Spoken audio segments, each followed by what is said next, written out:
Con nuestro estudio en la palabra de Dios y por supuesto siempre saludando a toda nuestra audiencia.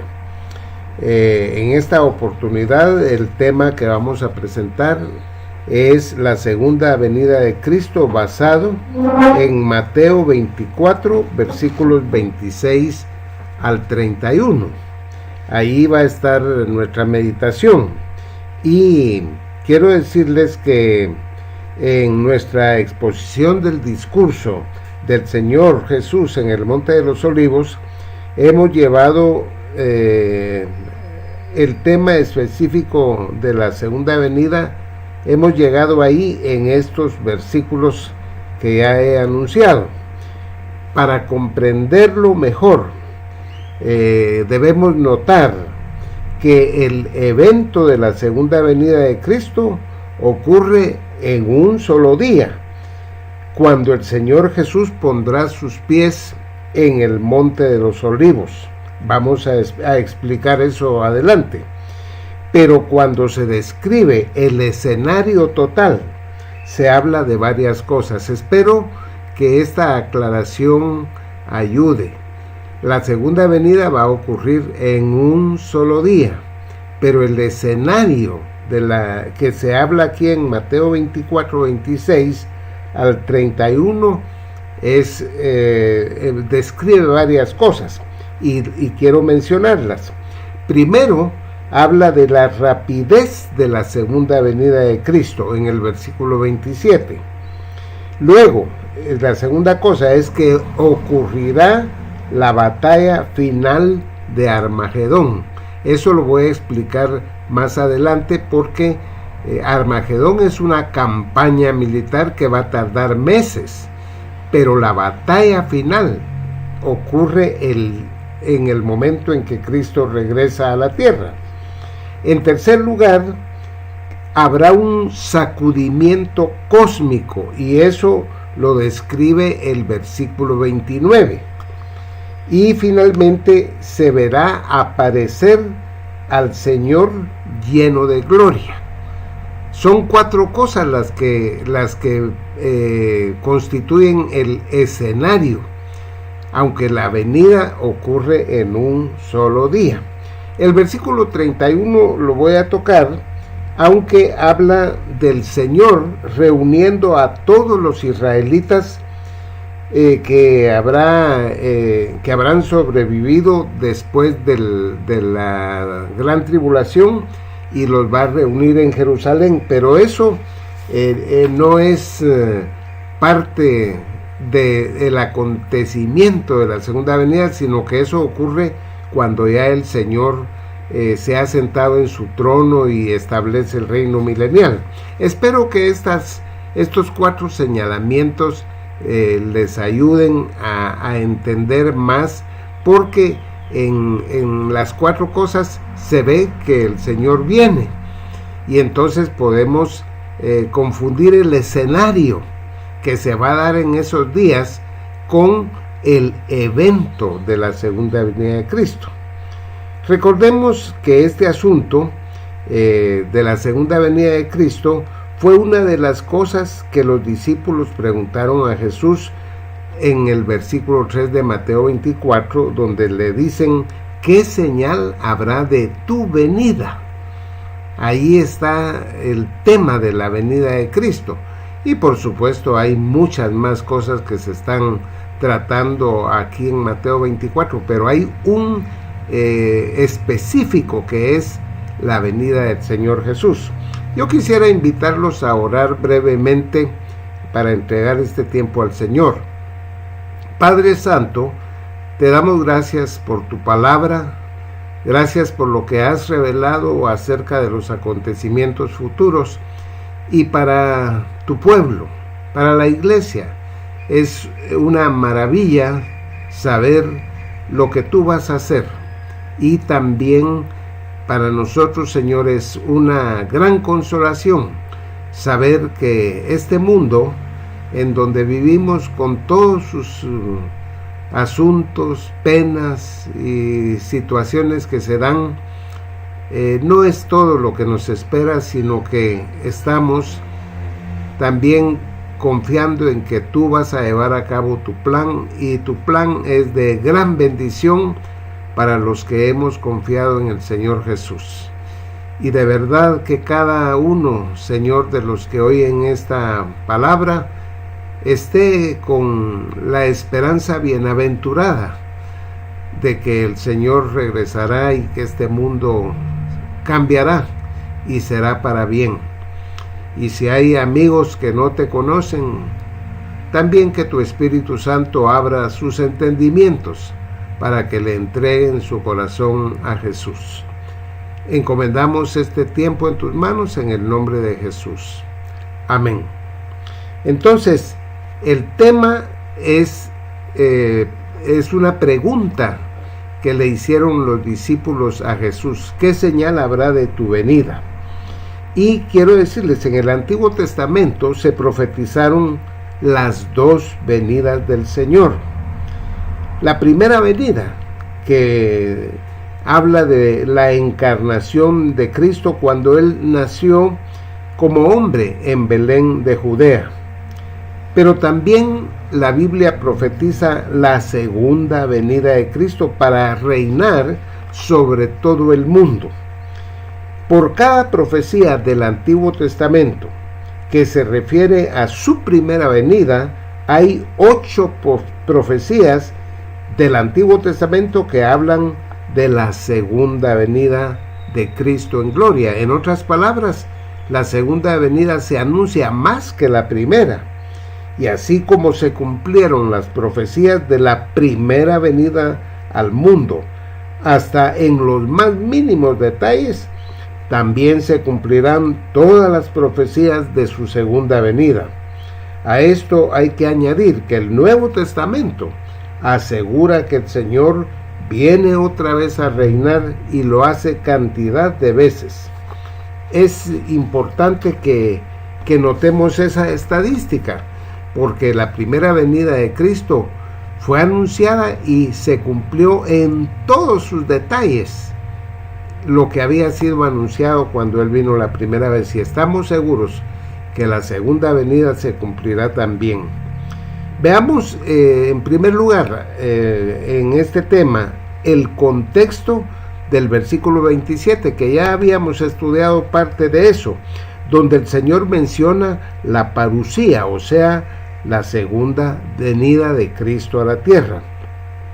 El versículo 23 dice: entonces, si alguno os dijere, mirad, aquí está el Cristo, o mirad, allí está, no lo creáis. Y el versículo 26 dice: así que si os dijeren, mirad, aquí está en el desierto, no salgáis, o mirad, está en los aposentos, no lo creáis.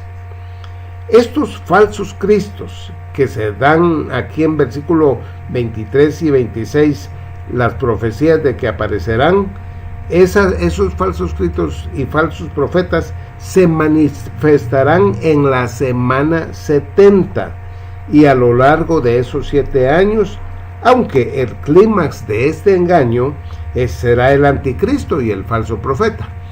Y ya hemos explicado que a través de la historia ha habido el espíritu del anticristo, gente que se opone a Dios también, pero aquí está hablando de la semana 70.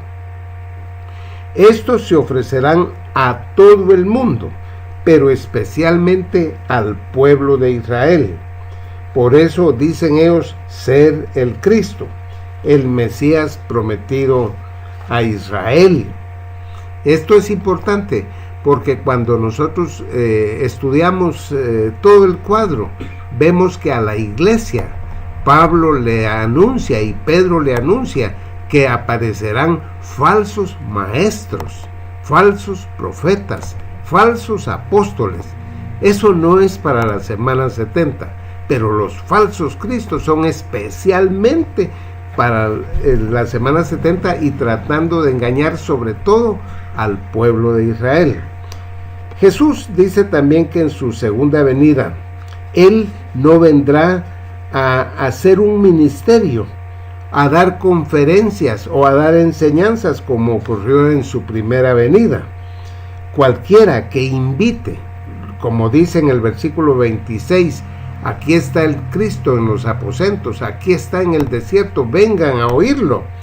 Ese estará mintiendo, porque la venida de Cristo será a la velocidad del relámpago y sin aviso. No va a estar viniendo a convencer a nadie el Señor. Los que hubieran creído en Él en la semana 70 como su Salvador y Señor estarán preparados para su aprobación y bendición, y para que cuando Él aparezca a la velocidad del relámpago, ellos sean bendecidos. Entonces es importante, porque aquí se está hablando de los que aceptarán el mensaje de los 144,000 predicadores durante la semana 70. No está hablando de la era de la iglesia. Los incrédulos, por supuesto, de la semana 70 también serán sorprendidos en su maldad y recibirán juicio de condenación, como veremos en el versículo 40 y 41, pero ese es otro estudio, hermanos. El versículo 40 y 41 necesitan un estudio aparte. Ahora, en el versículo 28, que es lo que estamos estudiando, se menciona la venida de Cristo a la tierra, y esto coincidirá con la batalla final de Armagedón. Note bien el versículo 28, hermano, porque Armagedón será una campaña militar, como mencioné hace un momento, que durará varios años. La palabra griega que se usa en el caso de esto es la palabra polemos, que es una campaña militar. Pero la última batalla será la intervención directa del Señor Jesús, salvando al pueblo de Israel del ataque de todas las naciones. Y cuando usamos la palabra batalla, la palabra griega es magé o maqué, y hay que diferenciar entre polemos y magé. Polemos es toda la campaña que tarda años. Maqué o maqué son las diferentes batallas que habrá en diferentes lugares en esa época, pero la maqué o magé final es el día que Cristo regresa a la tierra. El versículo 23 dice, porque donde quiera que estuviera el cuerpo muerto, allí se juntarán las águilas. En un solo versículo Jesús describe la campaña y batalla final de Armagedón.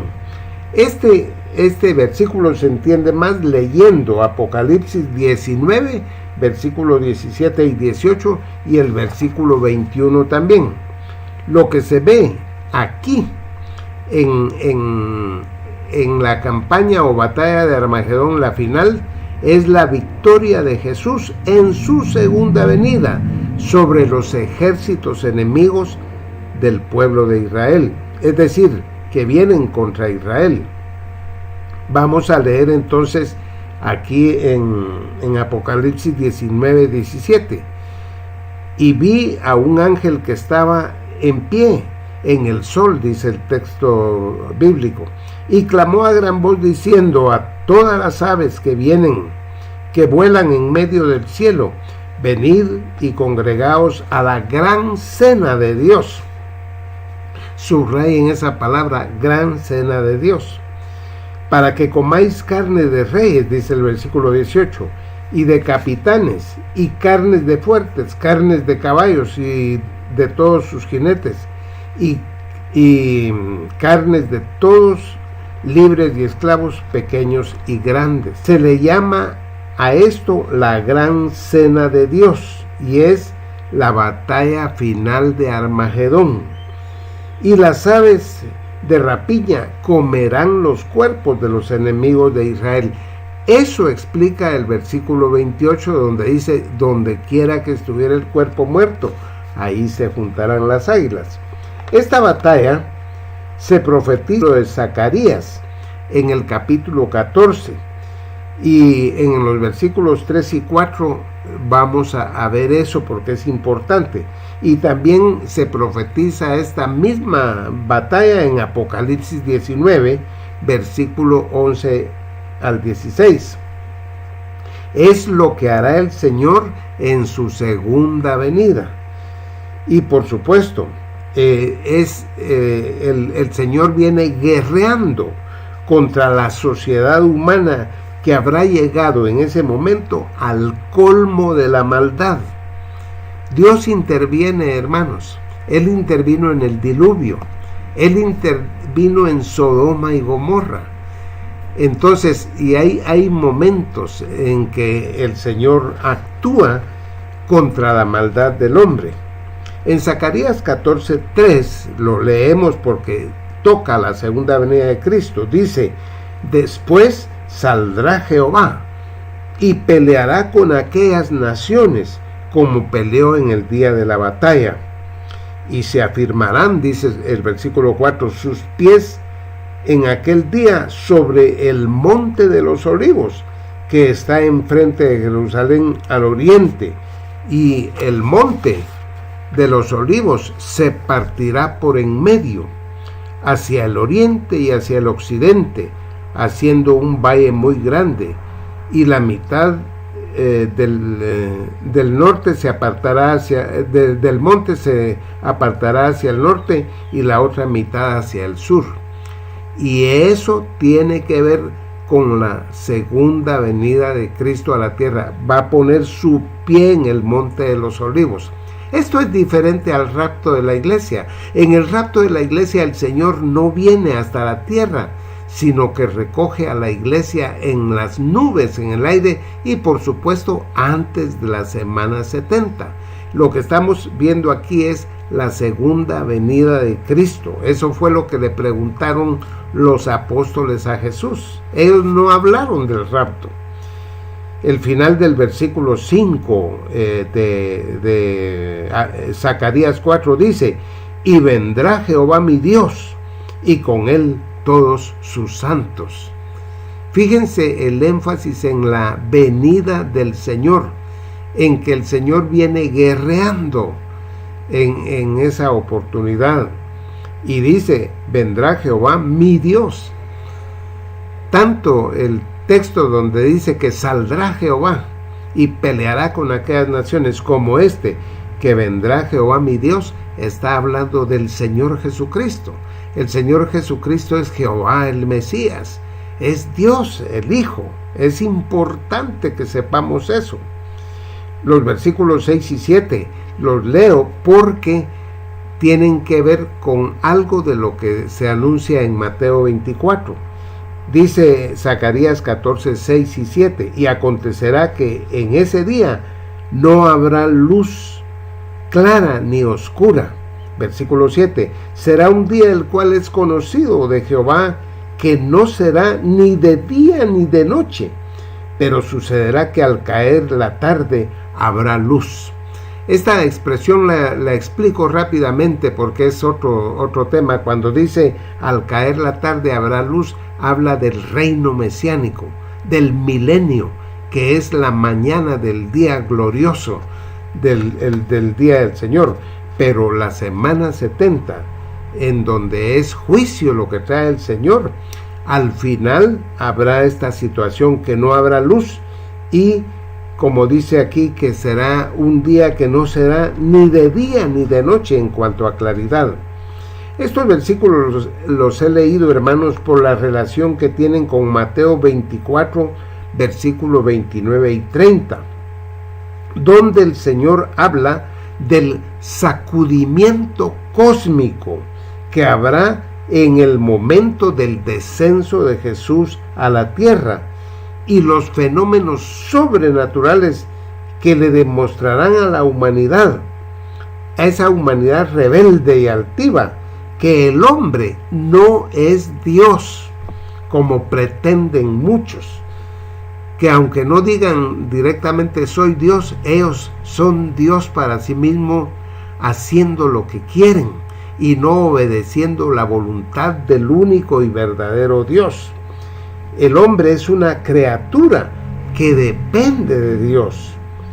El Señor les mostrará con este sacudimiento cósmico que Él es el que sostiene el universo y que sostiene el mundo, el planeta Tierra donde vivimos.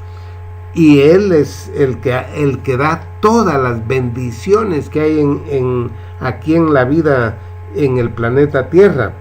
Él nos beneficia con todo lo que creó para nuestro bien, pero la humanidad rebelde ni lo reconoce ni le han dado gracias.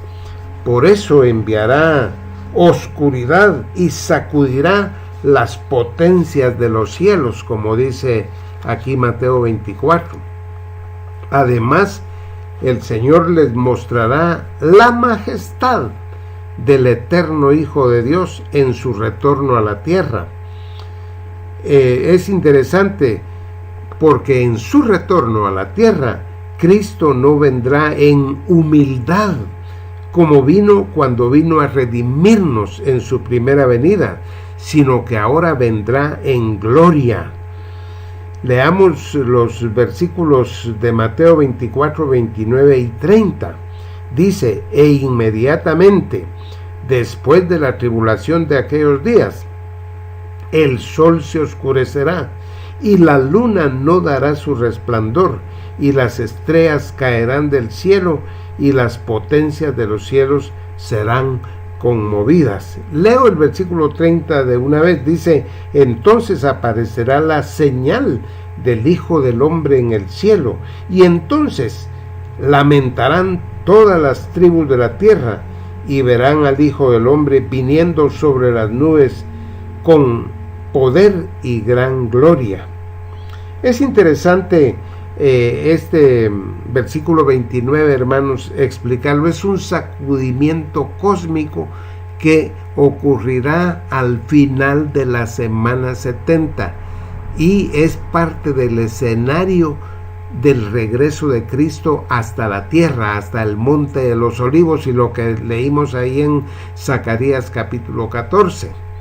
Les digo esto, hermanos, porque hay personas que tienen otros criterios y constantemente cuando hay luna llena empiezan a decir que la luna está roja y que es una superluna y que todo eso es señal de la segunda venida de Cristo a la tierra y del rapto de la iglesia. Hermanos, realmente superlunas ha habido por todos los años que han pasado de la historia desde que la luna existe.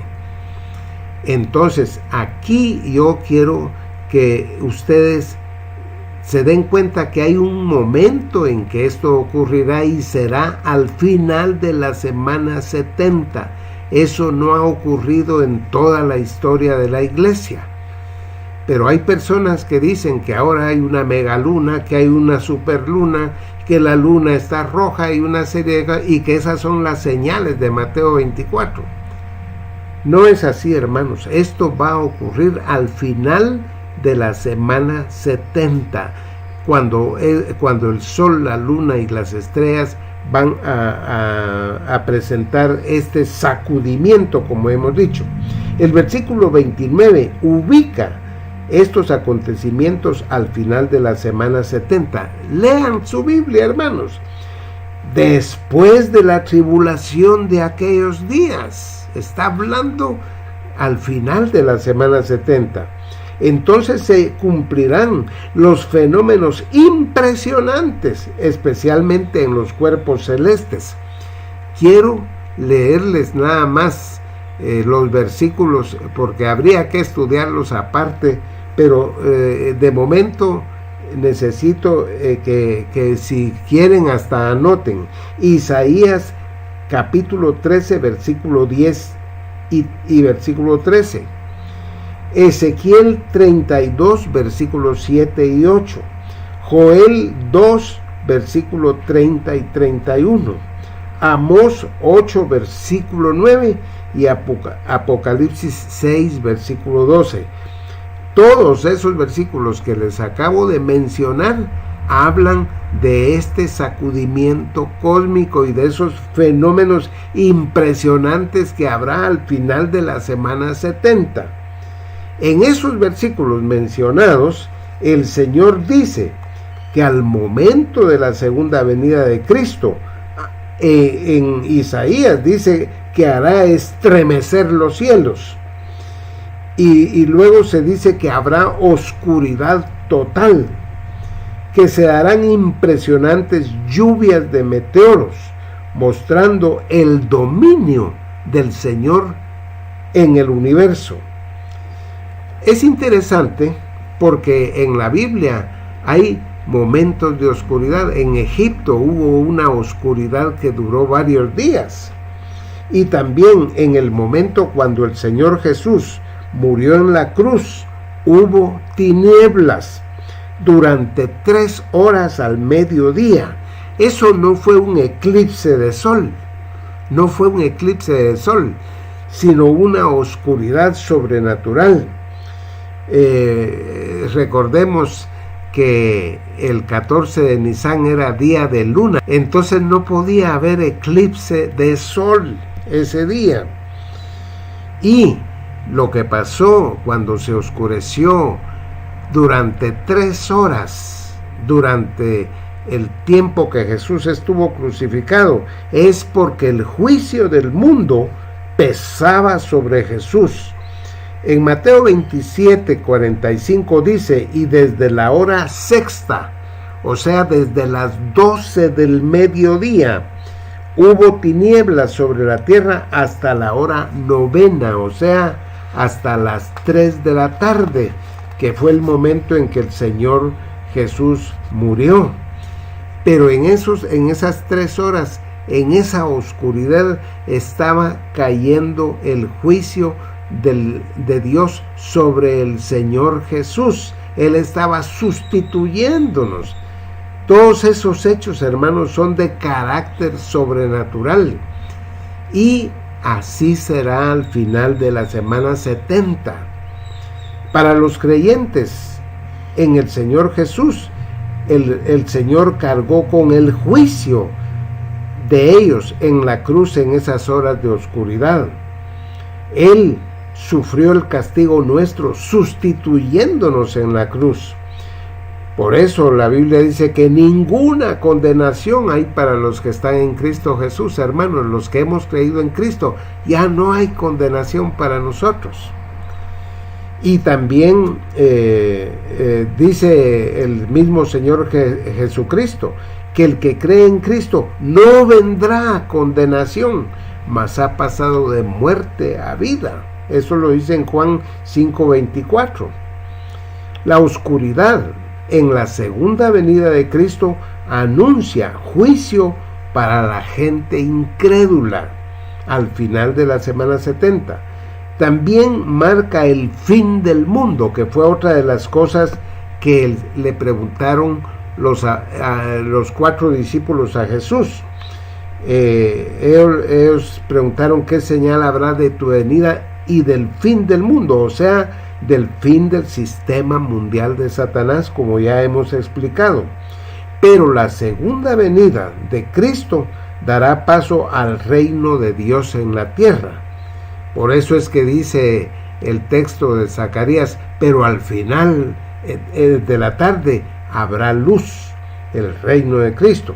En ese reino, todos los redimidos, desde Adán hasta los creyentes de la semana 70, es decir, los redimidos de toda la historia, entrarán a gozar de las glorias del reino venidero, o sea, del milenio.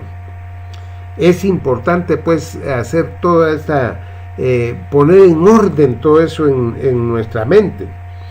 Veamos todavía el texto de Apocalipsis 19, versículo 11 al 16, porque ese ocurre en el momento de la segunda venida de Cristo a la tierra también. Dice Apocalipsis 19:11: entonces vi el cielo abierto.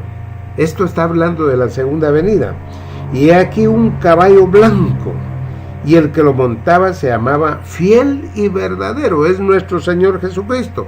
Este caballo blanco es diferente del caballo blanco de Apocalipsis 6, versículo 1, que es donde se ve al anticristo en su imitación de Cristo, porque Satán, el anticristo y el falso profeta son imitadores, porque quieren engañar a la gente, y un imitador no está dando lo correcto, lo genuino, sino falseando. Pero aquí en Apocalipsis 19:11, el jinete que viene en caballo blanco es Cristo, que se llama Fiel y Verdadero, y dice, y que con justicia juzga y pelea. Es decir, el Señor Jesús en su segunda venida, hermanos, viene en son de guerra y viene como el conquistador. Versículo 12, sus ojos eran como llama de fuego y había en su cabeza muchas diademas y tenía un nombre escrito que ninguno conocía sino él mismo. Los ojos de Cristo como llama de fuego hablan de su justicia, y también eso de que trae en su cabeza muchas diademas es porque ha vencido a todos los poderes, tanto materiales como espirituales, los ha vencido y puesto a todos sus enemigos debajo de sus pies. Y tenía un nombre escrito que ninguno conocía sino él mismo. Es interesante porque este nombre que trae aquí es el nombre de el Verbo de Dios, que eso significa que él es Dios, que es incomprensible. El Señor Jesús en la Biblia aparecen nombres humanos de él. Se le llama Jesús, que es su nombre humano, y es Salvador. Se le aparece con el nombre de Cordero de Dios. Y hay nombres, no vamos a estudiar los nombres de Jesús en este momento, pero esos son nombres humanos. Pero el nombre Verbo de Dios, ese nombre de lo que habla es que él es el eterno Hijo del bendito, incomprensible, lejano, trascendente, que explicar eso. Por eso dice ahí que ninguno conocía sino él mismo. Versículo 13, estaba vestido de una ropa teñida en sangre. Algunas personas piensan que es la sangre de Cristo. No, hermanos. Aquí el Señor Jesús aparece como un guerrero que ha matado a muchos de los enemigos, y que la sangre de ellos le ha manchado sus vestiduras. Entonces el texto dice que tenía una ropa teñida en sangre, y su nombre es el Verbo de Dios, o sea, el nombre divino de Cristo. Versículo 14, y los ejércitos celestiales, vestidos de lino finísimo, blanco y limpio, le seguían en caballos blancos. Estos ejércitos celestiales se mencionan también en Zacarías 14, dice que viene el Señor y todos sus santos con él. Ahora, aquí en Apocalipsis ya vamos a entender que esos ejércitos, aparte de los ángeles que acompañarán al Señor Jesús, incluyen a la iglesia de Cristo, que habrá sido arrebatada antes de la semana 70 y que ahora viene con Cristo en victoria también. Por supuesto, es una victoria ganada por Cristo, no por nosotros, hermanos. Nosotros somos beneficiarios de todas las cosas que hace el Señor. Pero ya cuando Él viene triunfante, trae a su esposa con Él.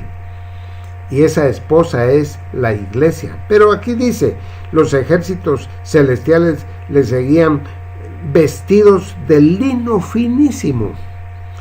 En las bodas del Cordero es el momento cuando la iglesia se viste de lino, porque es la esposa de Cristo. Y dice que ese lino es blanco y limpio, y le seguían en caballos blancos, o sea, caballos de victoria también. Versículo 15, de su boca sale una espada aguda para herir con ella a las naciones, es decir, en Armagedón va a herir a las naciones, y él las regirá con vara de hierro. Durante el milenio va a hacer eso, cuando él sea el rey. Y él pisa el lagar del vino del furor y de la ira de Dios Todopoderoso. Él pisa el lagar, es decir, él va a aplastar a sus enemigos en su segunda venida. Versículo 16. Y en su vestidura y en su muslo tiene escrito este nombre: Rey de Reyes y Señor de Señores. Ahí es una plena identificación del Señor Jesús. Entonces este pasaje nos da otra perspectiva de la segunda venida de Cristo. Por eso dijimos que la segunda venida tiene un escenario, que debemos darnos cuenta de esos 4 aspectos que se mencionan ahí en Mateo 24 y que se amplían en todo esto que hemos estado viendo. Les digo esto porque el día de la venida de Cristo es un día, pero el escenario trae muchos elementos. Entonces, aquí es una perspectiva de la segunda venida del Señor en gloria. El caballo blanco, ya hemos dicho, le presenta como gran conquistador que viene en son de guerra. Dice que con justicia juzga y pelea. No viene en este caso como cuando vino en su primera venida, y que cuando entró a Jerusalén, el día que se le llama de la entrada triunfal, entró montado en un asno, entró en un pollino. ¿Por qué? Porque venía en son de paz. Los asnos, los burritos, se usaban para trabajar, no para guerras. No eran caballos de guerra, eran bestias de trabajo, es decir, los asnos. Y Jesús vino montado en un pollino, cabalmente porque venía en son de paz. Y el Señor, cuando vino en la primera vez, venía ofreciendo salvación, dando su misericordia al mundo. Los que rechazaron su misericordia tendrán que enfrentarse a su juicio, y así se presenta en la segunda venida. Ya hemos dicho que las muchas diademas son porque ha vencido a todos sus enemigos y les ha quitado el poder. La ropa teñida en sangre es la ropa de sus enemigos. Entonces aquí aparece con ese nombre divino, el nombre Verbo de Dios. Este nombre es tan profundo en su significado que nadie comprende ese nombre, sino el mismo Señor Jesucristo es el que lo entiende. Quiero decirles, porque todo esto hay que explicarlo, que solo el Padre y el Hijo y el Espíritu Santo entienden absolutamente ese nombre y los nombres de Dios y los misterios de Dios. Solo ellos entienden la eternidad de Dios, la omnisciencia de Dios, la omnipotencia de Dios. Solo ellos mismos entienden eso. Aquí es un detalle, dice que no se entiende el nombre del Señor, de Jesús, el Verbo de Dios, y solo Dios conoce perfectamente a Dios. Ese es un tema que habría que estudiarlo aparte también. Pero Mateo, en el capítulo 11, en los versículos 28-29, habla y dice el Señor, hablando al Padre: te doy gracias, Padre, Señor del cielo y de la tierra, porque escondiste todas estas cosas a los sabios y se las diste a conocer a los niños. O sea, a la gente que cree en Él, que confía en Él, que acepta su palabra. Y dice: nadie conoce al Padre sino el Hijo, y nadie conoce al Hijo sino el Padre, y aquel a quien el Hijo lo quiera revelar. Es decir, el conocimiento absoluto de Dios solo lo tiene el Hijo y el Espíritu Santo, y el Padre conoce al Hijo, y el Padre conoce al Espíritu Santo, y el Espíritu Santo conoce aún lo profundo de Dios, dice Pablo en la carta a los Corintios. Entonces, es importante. Todavía quiero comentar que los ejércitos que acompañan al Señor Jesús son los ángeles y la iglesia que viene de las bodas del Cordero. Por eso es que dice la Biblia que vienen vestidos de lino fino, porque vienen de las bodas del Cordero. Si ustedes leen el capítulo 19, en versículos 7 y 8, dice que allí en el cielo, cabalmente, por eso es que va a ser el rapto de la iglesia, porque el rapto de la iglesia, como vamos a estudiar, porque vamos a estudiar el tema del rapto de la iglesia, aparte de esto que estamos estudiando, pero el rapto de la iglesia es parte del matrimonio de Cristo con la iglesia, y el rapto es el momento, como llamaríamos nosotros en nuestra cultura, de la luna de miel, y el Señor se lleva a la iglesia al cielo. Ocurre el tribunal de Cristo, que es lo que hay que estudiarlo, y ya hecho el tribunal, ocurren las bodas del Cordero en el cielo.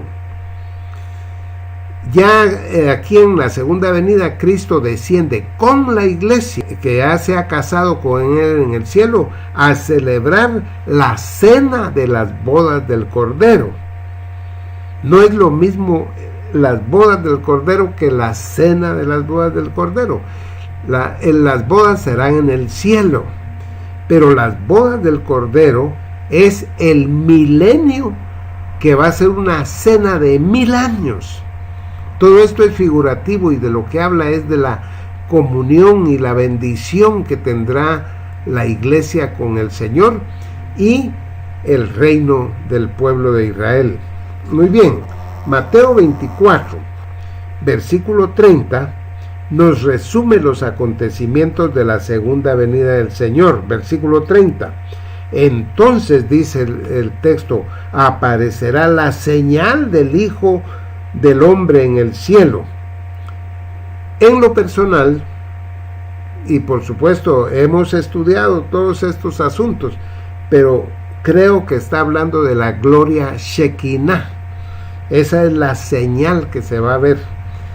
Y Shekinah es algo que ocurría mucho en el Antiguo Testamento. La gloria Shekinah se manifestaba a Israel en el Antiguo Testamento. Esa gloria se manifestó cuando se inauguró el tabernáculo, por ejemplo. Esa gloria era también la que en la nube alumbraba al pueblo de Israel en el desierto. Esa gloria fue la que brilló en el templo cuando Salomón dedicó el templo, el primer templo que se hizo en Jerusalén. Los israelitas podían ver la gloria del Señor. Esa gloria se llamó la gloria Shekinah. Los judíos reverenciaban mucho esto, sabiendo que se trataba de la presencia de Dios. Y cuando dice aquí que aparecerá la señal del Hijo del Hombre en el cielo, también ellos se van a dar cuenta que es la presencia de Dios la que se estará manifestando. Ahora es interesante que el texto dice en versículo 30, y entonces se lamentarán todas las tribus de la tierra. Este lamento que tenemos aquí, hermano, está profetizado en Zacarías 12, versículos 10 al 14, donde se ve que los judíos llorarán arrepentidos haber crucificado a Jesús. será un lamento de arrepentimiento. Es interesante porque allí en Zacarías 12, versículo 10 al 14, dice el Señor de que los israelitas van a recibir un espíritu de gracia y oración, y eso va a ocurrir hasta la semana 70. Y dice, y lamentarán todas las tribus de la tierra y mirarán a mí, dice Jehová, al que traspasaron. Eso lo puede ver en Zacarías 12, versículos 10 al 14. ¿Y cuándo traspasaron los israelitas a Jehová? Cuando a Cristo en la cruz del Calvario lo crucificaron, y también traspasó con una lanza y le hirió en el corazón al que traspasaron. Es interesante, todo esto habría que estudiarlo aparte, hermanos, pero espero que lo que estamos viendo sirva para la comprensión de Mateo 24. Entonces, es interesante que los judíos ahí van a llorar haber crucificado a su Mesías, a su rey. Es un lamento de arrepentimiento del pueblo israelita. La generación que viva en ese tiempo va a reconocer. El versículo 30 diciendo, y verán al Hijo del Hombre viniendo sobre las nubes del cielo con poder y gran gloria. Estas palabras se las dijo el Señor, hermanos, a Caifás, antes de que éste lo acusara de blasfemo y lo sentenciara a muerte. Lean para eso Mateo 26, 64, cuando le dijo, ¿eres tú el Hijo de Dios? Y el Señor le dijo, tú lo has dicho. Y desde ahora, le dice Jesús, en el pleno juicio a Caifás, verán al Hijo del Hombre viniendo en las nubes del cielo con gran poder y gloria. Y a Caifás eso le pareció una blasfemia.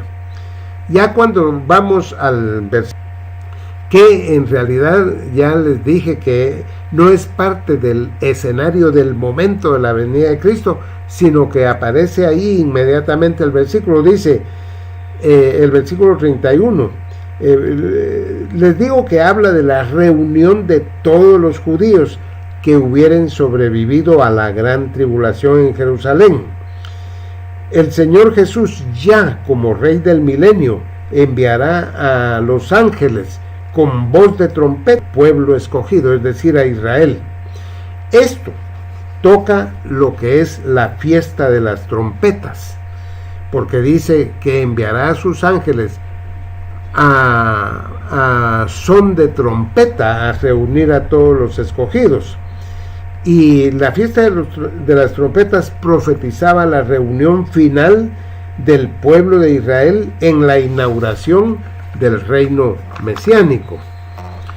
Como una nota importante, porque tiene que ver con la venida de Cristo a la tierra, en la profecía bíblica les recuerdo que en Levítico 23, capítulo 23, aparecen 7 fiestas, las 7 fiestas de Jehová, esas fiestas que él le ordenó celebrar al pueblo de Israel.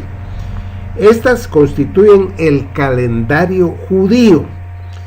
4 de esas fiestas se celebraban en la primavera, que era en meses nuestros, era marzo, abril y mayo.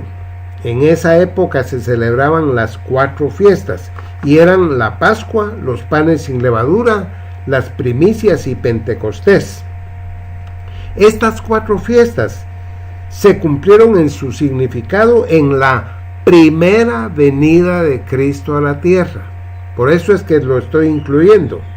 Las otras fiestas, las otras 3, se celebraban en el otoño, o sea, en octubre y noviembre, o sea, 4 meses después. Es interesante que las que tienen que ver con la primera venida eran en la primavera, y 4 meses después las de las otras 3 fiestas en el otoño. ¿Por qué hago énfasis en eso? porque la primera venida cumplió las primeras 4 fiestas y la segunda venida va a cumplir las últimas 3 fiestas. Entonces la Biblia habla de las 2 venidas de Cristo de diferentes maneras, y el cumplimiento del significado tanto de la fiesta del día de expiación, de las trompetas y la fiesta de los tabernáculos, se cumplirá el significado de esos en la segunda venida de Cristo. Las fiestas de la segunda parte era el día de expiación, que es el verdadero arrepentimiento de Israel. No solo se arrepentirán de todo lo que han ofendido al Señor a través de la historia, sino de haber crucificado al Señor Jesús, y lo van a ver venir viniendo en gloria. La fiesta de las trompetas es la que está mencionada aquí en el versículo de Mateo 24:31, y que nos habla de la reunión del pueblo de Israel, la reunión final en la tierra prometida. Esto que tenemos en Mateo 24:31, Jesús ya como rey del milenio mandará a traer a todos los judíos para que habiten la tierra prometida, y va a cumplir las promesas hechas a Abraham en el pacto abrahámico. Entonces, la fiesta de los tabernáculos, su cumplimiento es el milenio, la época del reino del Mesías. Así que el calendario dado por Dios revela las 2 venidas de Cristo en el plan profético del Señor. Hermanos, los invito a orar al Señor. Padre, te damos gracias por tu palabra. Pedimos, Señor, tu bendición para tus hijos, que la palabra que hemos meditado, esa palabra que estamos estudiando, los llene, Señor, de esperanza, de saber que tú controlas toda la historia, que tú la tienes planificada, que tú, Señor, sabes hacia dónde va este mundo, y ciertamente a través de toda nuestra vida pasamos por diferentes circunstancias, muchas veces muchas alegrías que tú nos das, pero también muchas veces dificultades, conflictos, preocupaciones. Pero, Señor, que aprendamos a confiar en ti, porque tú eres el Señor de la historia. Tú sabes hacia dónde llevas el mundo, pero también eres el Señor de nuestra vida, y tú sabes desde el momento en que somos concebidos en este mundo, y sabes hasta dónde va a tardar nuestra vida, y todo lo tienes bajo tu control. Pero lo que sí estamos seguros es que nos llevas en tu propósito eterno hacia una felicidad que es contigo, a gozar de esa gloria que Cristo conquistó para nuestro bien. Te alabamos, te bendecimos y pedimos tu cuidado siempre para cada uno de tus hijos, en el nombre glorioso del Señor Jesús. Amén. Siga guardando sus vidas.